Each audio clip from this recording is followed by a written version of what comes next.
బంగ్లాదేశ్ రాజధాని ఢాకాలో గురువారం అర్ధరాత్రి భారీ అగ్ని ప్రమాదం చోటు చేసుకుంది. అనేక రెస్టారెంట్లో ఉన్న బేల్ రోడ్డులోని 7 కమర్షియల్ కాంప్లెక్స్ లో మంటలు ఎగిసిపడ్డాయి. ఈ ప్రమాదంలో ఇప్పటివరకు 44 మంది మరణించగా మరో 22 మంది చనిపోయారు. ఇంకా మృతుల సంఖ్య పెరిగే అవకాశం ఉంది. గురువారం రాత్రి 9:45 సమయంలో మొదటి అంతస్తులోని కచ్చిభాయ్ అనే రెస్టారెంట్లో మంటలు ఎగిసిపడ్డాయి. కొన్ని క్షణాల్లోనే మంటలు మొదటి అంతస్తును వ్యాపించాయి. అనంతరం ఇతర ఫ్లోర్లకు కూడా అంటుకున్నాయి. అగ్ని ప్రమాదం సమయంలో రెస్టారెంట్లలో చాలా మంది భోజనం చేస్తున్నారు. మంటలను చూసి వెంటనే మాల్ లోపల ఉన్న ప్రజలు ప్రాణ భయంతో పరుగులు తీశారు. Avira Women's Day special offer 50% off on IUI IVF valid till 8th March.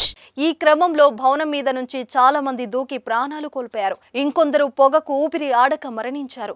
ఇంకొందరు కాలి గాయాలతో ప్రాణాలు విడిచారు. ఢాకా అగ్ని ప్రమాదంపై సమాచారం అందుకున్న ఫైర్ సిబ్బంది మంటలను అదుపు చేశారు.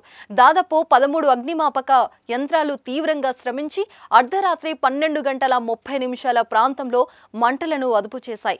ఈ ప్రమాదం నుంచి 75 మందిని రక్షించారు. వారిలో 42 మంది స్పృహ కోల్పోవడంతో వారిని ఆసుపత్రికి తరలించారు.